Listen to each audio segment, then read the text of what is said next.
Hello friends, मैं आज आप लोगों को बताऊंगा कि सिग्नेटरी अथॉरिटी के बारे में। सिग्नेटरी अथॉरिटी कौन होते हैं, सिग्नेटरी अथॉरिटी क्या होता है और कहां कहां उनका जरूरत पड़ता है। और सिग्नेटरी अथॉरिटी मैं पहला वीडियो में आप लोगों को बताया था कि कैसे एक लैबोरेटरी सेटअप करते हैं, कैसे एक पैथोलॉजी लैबोरेटरी सेटअप करते हैं। तो वहां पे दो ह्यूमन रिसोर्स का रिक्वायरमेंट होता है। एक तो टेक्निकल पर्सन होता है जो एलटी लैबोरेटरी टेक्नीशियन जो टेस्ट करता है। वो टेस्ट होने के बाद और एक आदमी का चाहिए जो उसके ऊपर सिग्नेचर देता है, जिसको कहते हैं सिग्नेटरी अथॉरिटी। मींस जब हम एक प्रोडक्ट निकलते हैं, मतलब कोई भी फैक्ट्री से, कोई भी लैबोरेटरी से कुछ भी प्रोडक्ट निकलता है। यहाँ पे लैबोरेटरी का प्रोडक्ट क्या होता है, लैबोरेटरी का प्रोडक्ट होता है लैबोरेटरी टेस्ट रिपोर्ट। जो टेस्ट रिपोर्ट होता है वो सर्टिफाई होके बाहर आना चाहिए, मतलब उसको ऊपर एक सिग्नेटरी अथॉरिटी का सिग्नेचर होना चाहिए। जो सिग्नेचर होने के बाद ही वो रिपोर्ट वैल्यूएबल होगा, नहीं तो वो यूजलेस और वैल्यूलेस हो जाएगा, उसका काम कुछ नहीं है। तो इसीलिए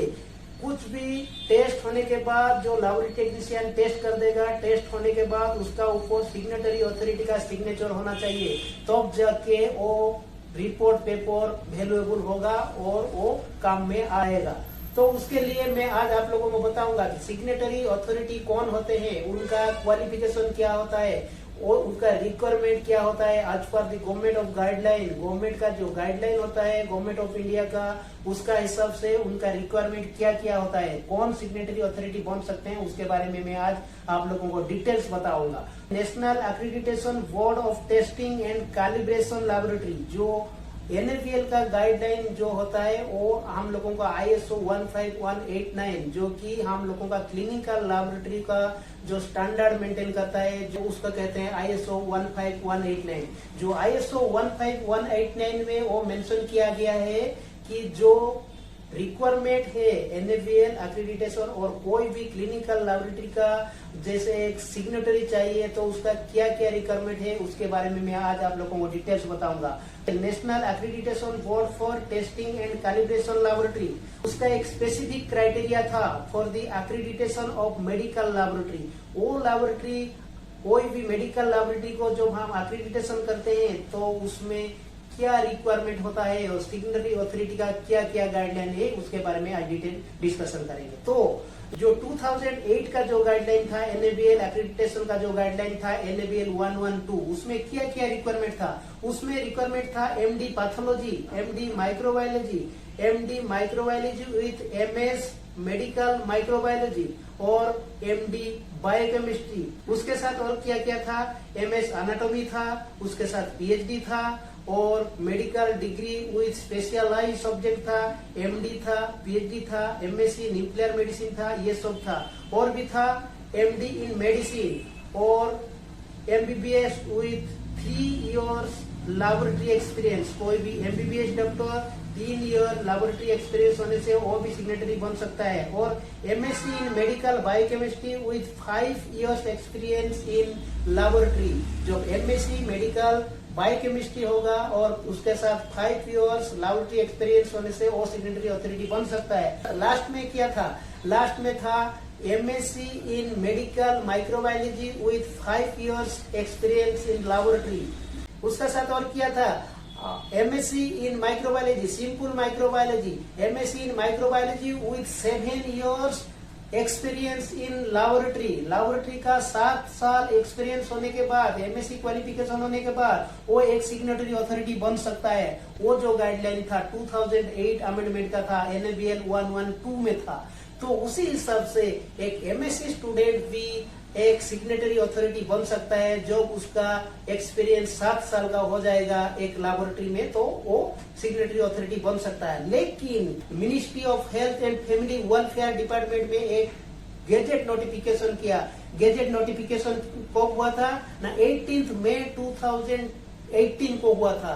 उसमें क्लियरली मेंशन किया गया था कि वो जो MSc, सिंपल MSc, PhD वो लोग और सिग्नेटरी अथॉरिटी नहीं बन सकते हैं।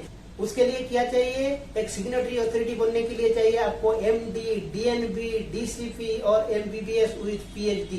जो ministry of health and family welfare department का एक गैजेट नोटिफिकेशन था, उसमें क्लियरली मेंशन किया गया था कि जो सिग्नेटरी अथॉरिटी बनेगा वो MD means doctorate in medicine, DNB mean diploma in national boards और DCP diploma in clinical pathology.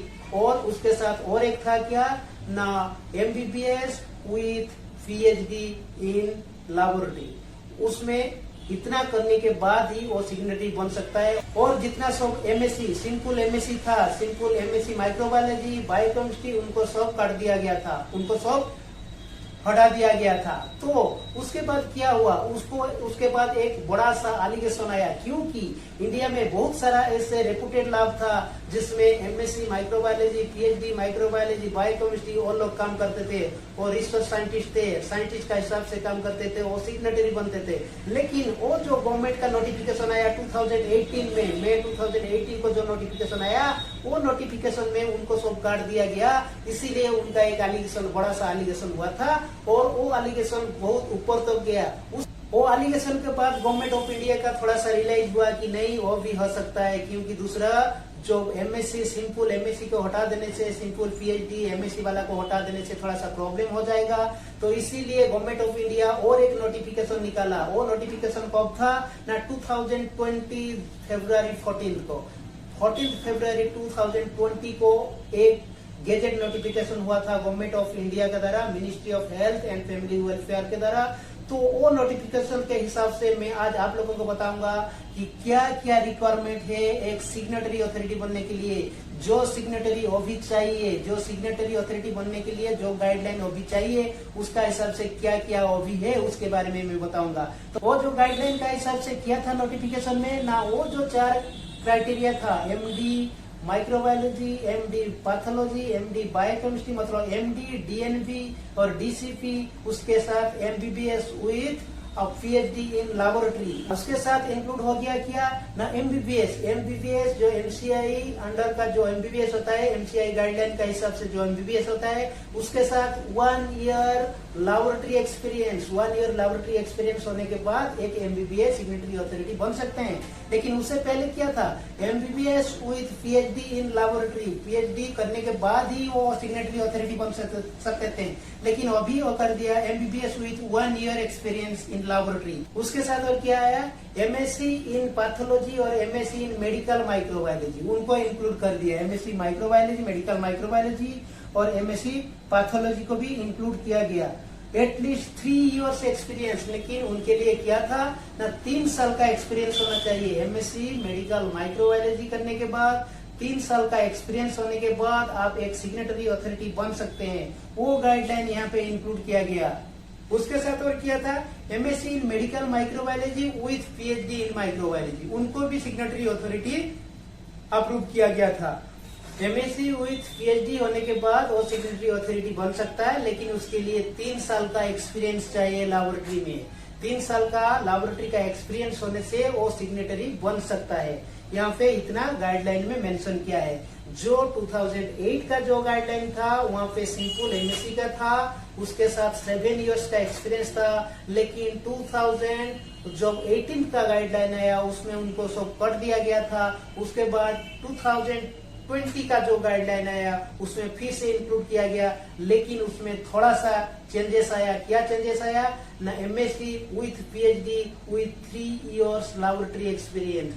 MSc करने के बाद आप PhD करेंगे, कौन कौन सब्जेक्ट में, पैथोलॉजी में करेंगे, माइक्रोबायोलॉजी में करेंगे, जेनेटिक्स, बायोटेक्नोलॉजी, बायोकेमिस्ट्री उसमें करेंगे, नहीं तो अप्लाइड बायोलॉजी में करेंगे। उसके साथ 3 साल का लैबोरेटरी एक्सपीरियंस होने के बाद आप एक क्लिनिकल और लैबोरेटरी का सिग्नेटरी अथॉरिटी बन सकते हैं। ये हो गया आपका रिसेंट गाइडलाइन। नहीं तो आप MSc इन मेडिकल माइक्रोबायोलॉजी करके 3 साल का एक्सपीरियंस होने के बाद, experience mean laboratory experience, laboratory experience के होने के बाद आप सिग्नेटरी अथॉरिटी बन सकते हैं। तो यहाँ पे 2 गाइडलाइन है जो कि एसेंशियल गाइडलाइन आप सबके लिए।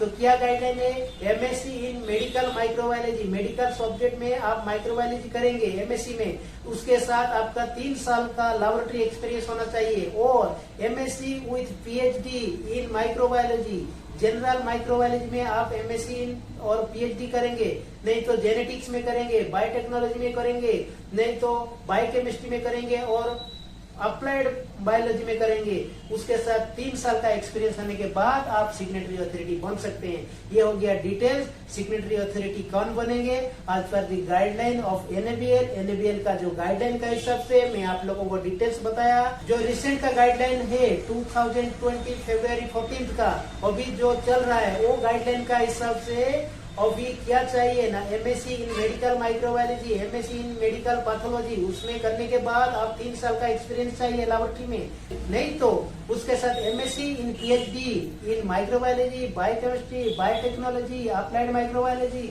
और अप्लाइड बायोलॉजी, उसके साथ जेनेटिक्स, बायोटेक्नोलॉजी, उसमें करने के बाद 3 साल का एक्सपीरियंस होने के बाद आप क्या होंगे ना, सिग्नेटरी अथॉरिटी बन सकते हैं। ये हो गया आपका रिसेंट गाइडलाइन, अपडेटेड गाइडलाइन, तो आप उसको फॉलो कर सकते हैं।